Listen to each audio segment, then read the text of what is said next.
मोदी सरकार ने 9वां बजट पेश किया है संसद के अंदर। वित्त मंत्री निर्मला सीतारमण ने कहा जा रहा है कि बजट समावेशी और विकसित भारत की आधारशिला है। प्रधानमंत्री मोदी ने भी बजट को सराहा है और ये कहा है कि बजट 2047 का जो विकसित भारत का सपना है, बजट उसकी एक रूपरेखा है।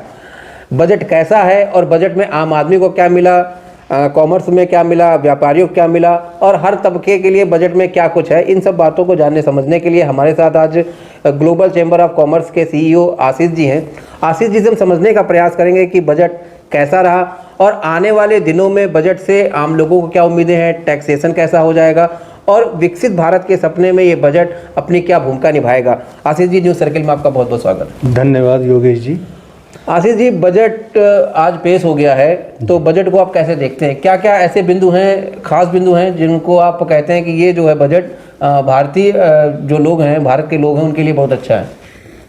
देखिए, ये बजट पूरी तरह से भारत के डेवलपमेंट को ध्यान में रख के, भारत के युवाओं को ध्यान में रख के, भारत की महिलाओं को ध्यान में रख के और खासकर व्यापारियों को ध्यान में रख के बनाया गया है।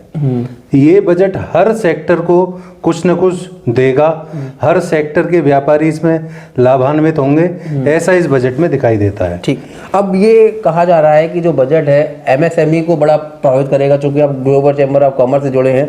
व्यापारियों के लिए ये बजट कैसा है? व्यापारी वर्ग से जो लोग जुड़े हैं, चूंकि भारत की जीडीपी में उनका बड़ा अमूल्य योगदान है, तो उनके लिए बजट कैसा है? देखिए, आपने एमएसएमई की बात की है, छोटे व्यापारियों की बात की है, उनके लिए ये बजट बहुत ही लाभान्वित होने वाला है जी। जैसे मैन्युफैक्चरिंग एक बहुत रीढ़ की हड्डी है एमएसएमई की, इसमें मैन्युफैक्चरिंग को बहुत कुछ दिया गया है।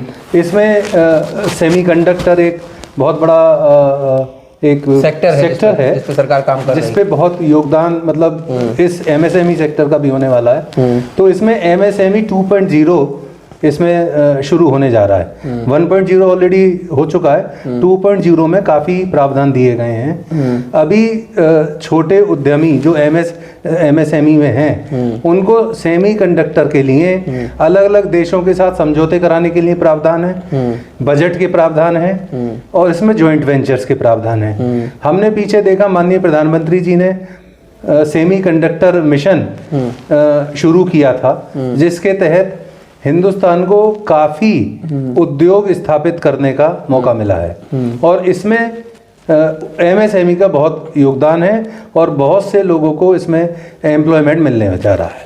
दूसरा एक सवाल और आता है कि भारत जो है एक सपना 2047 के लिए देखता है और उसके लिए हम लोग काम भी कर रहे हैं कि भारत मैन्युफैक्चरिंग हब बने, हम इंपोर्ट ना करें ज़्यादा। तो इसके लिए जो सरकार ने काम किया है आत्मनिर्भरता को लेके, इस पर बजट में क्या दिया है सरकार ने?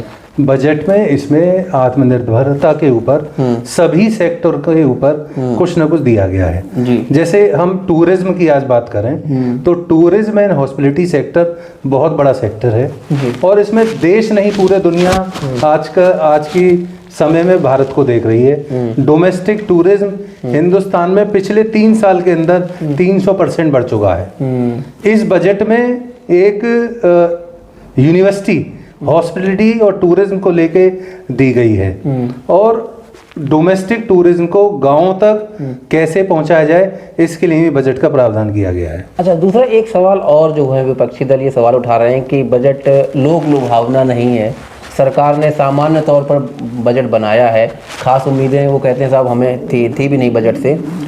आप एज ए एक्सपर्ट इस बजट को कैसे देखते हैं कि जब इनकम टैक्स का जो स्लैब था सरकार ने उसमें छूट दे दी है, उसमें कोई बदलाव नहीं किया है, तो इससे जो टैक्स पेयर हैं उनके चेहरे पे तो खुशी आ ही गई होगी कि हमें बहुत ज़्यादा या छूट मिलती। और देखिए, जहाँ तक छूट का प्रावधान है जी, छूट पहले भी बहुत कुछ मिल चुकी हैं, बट सरकार का फोकस है लोगों की इनकम को बढ़ाना। अगर लोगों की इनकम बढ़ेगी, व्यापारियों की इनकम बढ़ेगी, तो उनको टैक्स देने में भी कोई दिक्कत नहीं होगी। आज सर्विस सेक्टर की बात करें या हेल्थ सेक्टर की बात करें, मेडिकल टूरिज्म की बात करें, देखिए टूरिज्म में मैं बोल रहा था, इसमें मेडिकल टूरिज्म के ऊपर भी बहुत फोकस है और मेडिकल टूरिज्म हमारे देश में बहुत बड़ा व्यवसाय बन के आ रहा है। इसी तरह आयुष की बात करें, हेल्थ केयर में वेलनेस की बात करें, ये सारे सेक्टर ऐसे हैं जिनमें व्यापार को बढ़ाने के लिए गवर्नमेंट ने प्रावधान दिए हैं। दूसरा आशीष जी, एक सवाल और भी, जब ये बातें जिस बात पे हम चर्चा कर ही रहे हैं, सरकार इंफ्रास्ट्रक्चर पे बहुत ज़्यादा खर्च कर रही है। तकरीबन अगर डेटा आप देखेंगे 2026-27 के लिए सरकार ने 12.2 लाख करोड़ रुपए रखे हैं। पिछले साल ये 11.2 लाख करोड़ रुपए थे। इंफ्रास्ट्रक्चर पे खर्चा करना, ऊर्जा संवर्धन पे खर्चा करना, इन सब सिनेरियो को जब आप देखते हैं तो क्या भारत एक बड़ी लकीर खींचने जा रहा है 2047 को लेकर?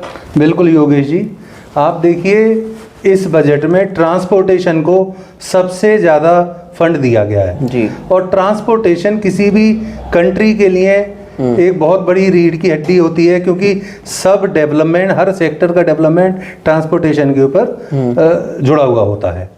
अगर हम ऑटोमोबाइल सेक्टर की बात करें तो अगर रोड्स नहीं होंगी तो हम लोग चलेंगे कैसे, ये गाड़ियां चलेंगी कैसे? ट्रांसपोर्टेशन में ट्रक्स, लॉजिस्टिक एक बहुत बड़ा सेक्टर है। लॉजिस्टिक्स के लिए भी ट्रांसपोर्टेशन बहुत जरूरी है। रोड ट्रांसपोर्टेशन इसलिए आवश्यक है क्योंकि लॉजिस्टिक्स सेक्टर को कवर करता है। बहुत तरीके के सेक्टर जो हैं ट्रांसपोर्टेशन के साथ जुड़े हुए हैं। ठीक। तो ट्रांसपोर्टेशन को इस बजट में इंफ्रास्ट्रक्चर पे सरकार का जो योगदान है, पूरा फोकस है, उस पे फोकस है। उस पे देखिए, एक सवाल और आपसे जानना चाहेंगे। इस समय ग्लोबल सिनेरियो को आप देखिएगा, रेयर अर्थ को लेकर दुनिया में बहस चल रही है और दुनिया के देश एक दूसरे में कब्जा करना चाहते हैं। भारत ने क्या किया है, अब जो सरकार है, बजट में प्रावधान किया गया है कि रेयर अर्थ कॉरिडोर बनाया जाएगा केरल, तमिलनाडु और उड़ीसा में। तो रेयर अर्थ को लेकर अब सरकार मतलब गंभीर भी हो गई है और रेयर अर्थ में बहुत सारी संभावनाएं हैं। तो ये जो कॉरिडोर बनाया जा रहा है, इनमें वहाँ के लोगों को फायदा होगा? बिल्कुल निश्चित फायदा होगा। देखिए, रेयर अर्थ अभी तक जो है बिल्कुल अनटच्ड सेक्टर था जी, और हमारे देश में इतनी इसमें संभावनाएं हैं कि मतलब हर क्षेत्र में हम लोग रेयर अर्थ के ऊपर जा सकते हैं। जैसे नॉर्थ ईस्ट के ऊपर इसमें कॉरिडोर बनाने की बात हुई है, तो नॉर्थ ईस्ट अभी तक जो है अनटच्ड था, तो अब उसको भी फोकस किया गया है। तो रेयर अर्थ अगर डेवलप होगा तो आप समझिए कि देश और दुनिया में हिंदुस्तान का रेयर अर्थ का जो डेवलपमेंट है वो पहुंच पाएगा। अच्छा, दूसरा आखिरी सवाल है कि दवाइयों को भी सरकार ने सस्ता किया, खासतौर से कैंसर और शुगर की। कैंसर और शुगर के पेशेंट भारत में बहुत ज़्यादा हैं, इसका भी जो आम मरीज हैं उनको फ़ायदा मिलेगा। दूसरा एक बात बता दी, दवाइयों के क्षेत्र में 10,000 करोड़ रुपए के निवेश के साथ बायो फार्मा शक्ति एक प्रोग्राम सरकार शुरू करना चाह रही है और शुरू करेगी भी। इसका आने वाले दिनों में क्या पर्सपेक्टिव रहेगा, क्या चीज़ें देखने समझने को मिलेंगी इसमें? देखिए साहब, मेडिकल क्षेत्र और फार्मा जी, ये एक दूसरे के साथ जुड़े हुए हैं। अगर हम मेडिकल को बढ़ा रहे हैं तो फार्मा भी हमें बढ़ाना पड़ेगा जी। आपने कैंसर की दवाओं की बात की है या अलग अलग जो हार्डकोर रेमेडी बीमारियां हैं उनके लिए बात की है। इनकी दवाइयां अभी जो गरीब लोग थे, गरीब तबका था या जो लोग अफोर्ड नहीं कर सकते, उनसे बहुत दूर था। तो सरकार ने इसको ध्यान में रखते हुए दवाइयों को सस्ता किया है। जो गंभीर बीमारियां हैं उन सारी दवाइयों को इस बजट में सस्ता किया गया। अच्छा, दूसरा एक आखिरी सवाल आपसे और जानना चाहेंगे कि मोदी सरकार के बजट को एज ए एक्सपर्ट आप कितने 10 में से कितने नंबर देंगे? देखिए साहब, हम बीइंग ए इंडस्ट्री एसोसिएशन, हमारी जो उम्मीदें थी इस बजट को लेकर, वो उम्मीदें 100% हमें पूरा होते हुए देख रहे हैं। तो हम इस बजट को 10 में 10 नंबर देंगे। तो आने वाले दिनों में जो बजट है ये जीडीपी को बढ़ाने में भी सहयोग करेगा और भारत की जो विकसित भारत की क्षमता वो भी बढ़ाएगा? बिल्कुल साहब, ये इस बजट का जो फोकस है वो विकसित भारत 2047 ही है। तो उसको लेके जितने भी सेक्टर हैं सारे सेक्टर कवर किए गए हैं। सब में कुछ ना कुछ फंड की व्यवस्था की गई है सर्विस सेक्टर को बढ़ावा देने के लिए।